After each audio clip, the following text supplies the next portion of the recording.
Hey, I'm Otis Jr., and you're watching 50 Tunes Live, WFPK's new series highlighting the vibrant music scene here in Louisville, Kentucky. Every episode will feature a different artist that helps to create the unique sound that is Louisville. Today, joined by Lacey Guthrie, who recently released her newest album, Flower Eating Monster. We'll learn about the past, present, and future of her career. Without further ado, Lacey Guthrie.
Hey, I'm Otis Jr. here live in the LPM Music Library with Lacey Guthrie.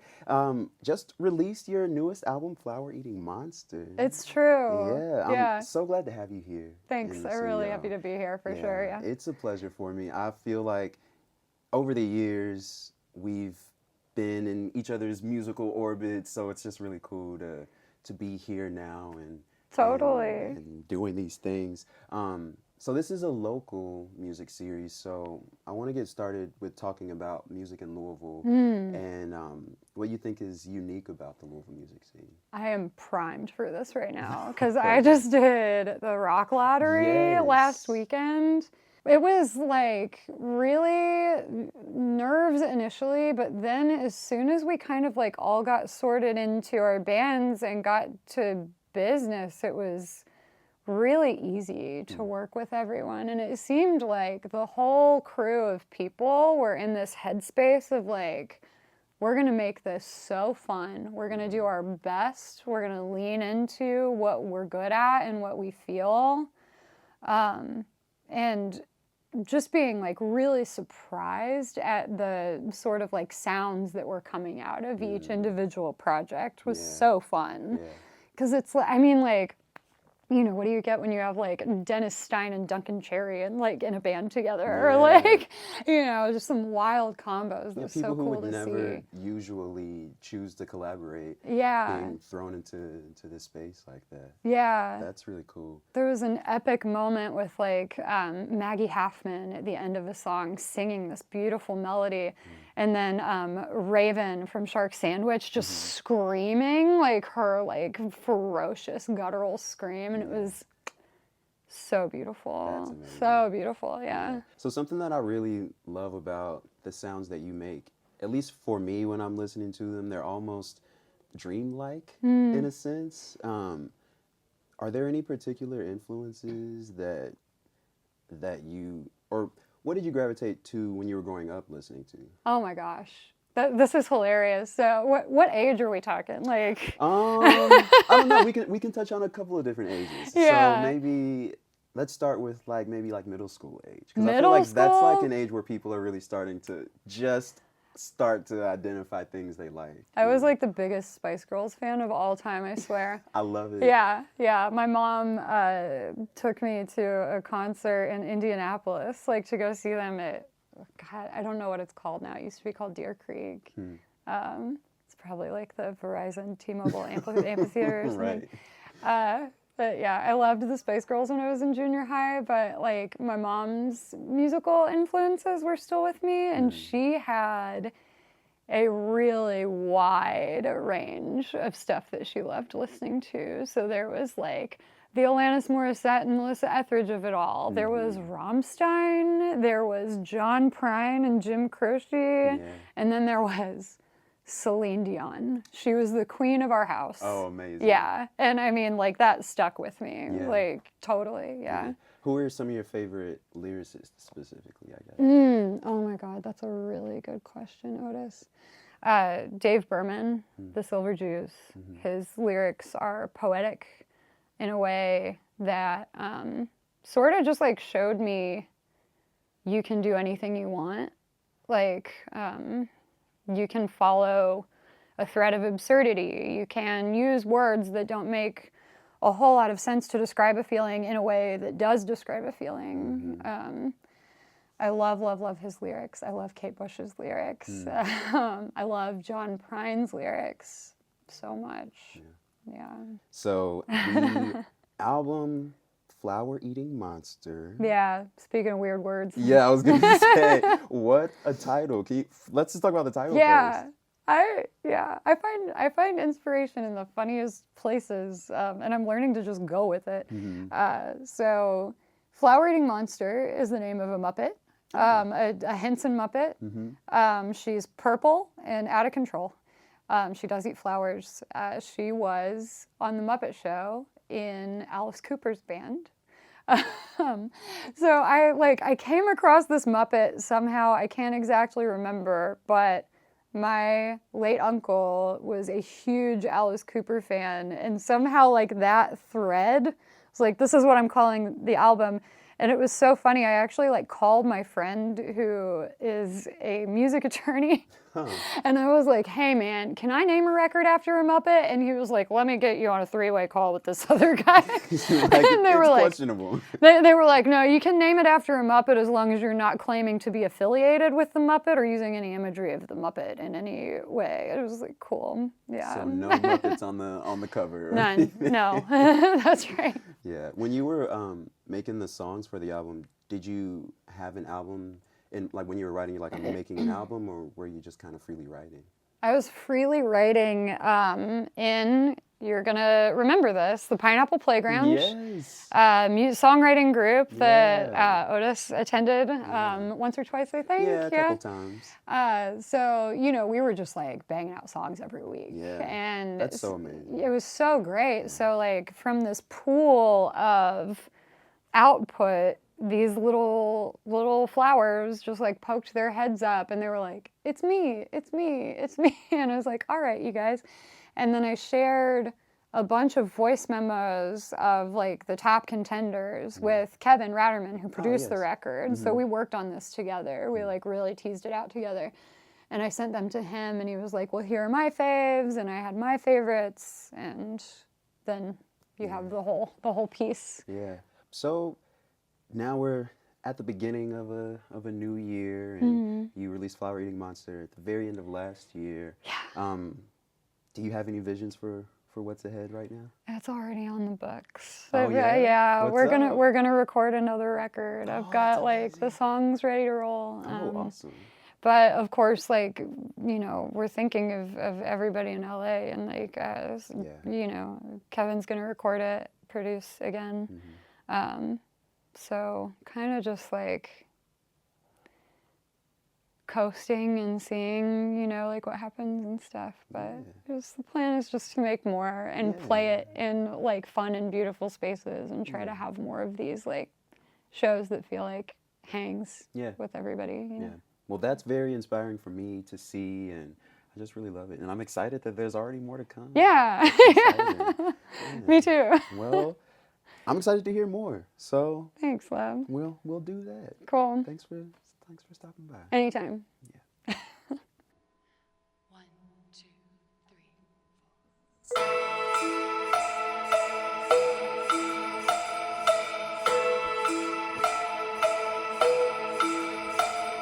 And a second line for you, filled with clouds, watching your ghost in the sunshine,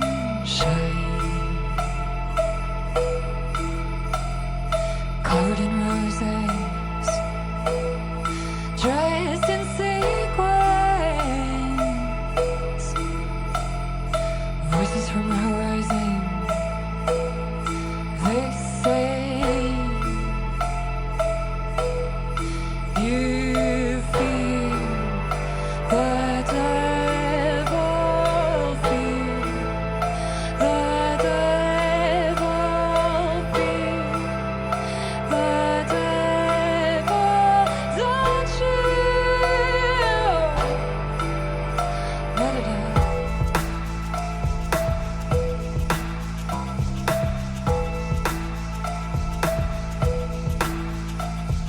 I carry a child.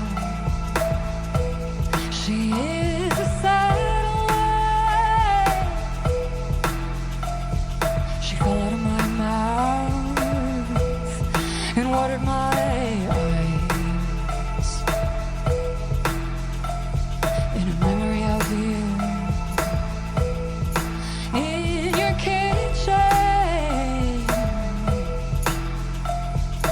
Voices from inside us, they say you feel the devil, feel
We watched a golden corkscrew pop the top off and sent a snake crawling out of my head. I learned to love peeling onions to wring the water from my eyes.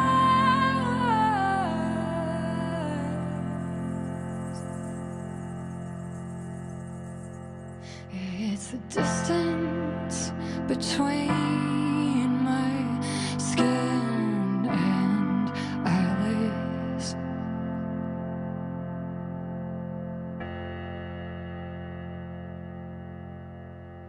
I had a conversation with the back of your hair, my rose of Sharon, burning in the dry air.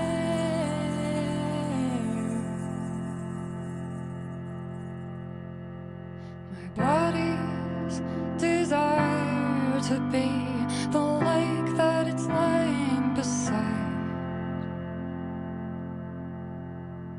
My body was designed to drink the water from your eyes.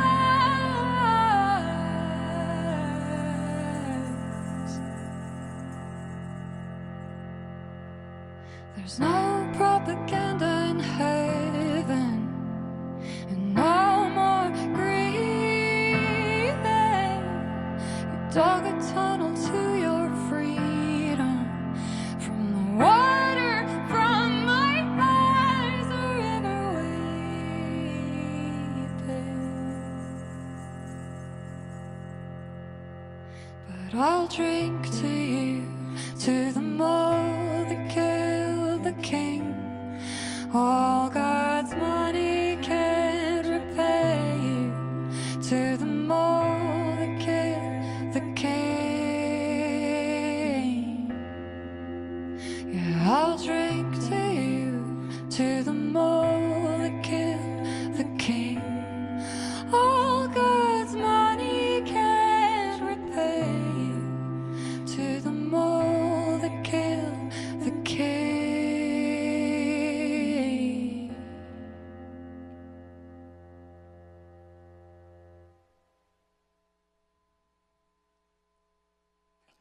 Thanks for watching 50 Tunes Live. To keep up with future episodes, don't forget to like and subscribe. And to connect with more music from Louisville and beyond, visit lpm.org.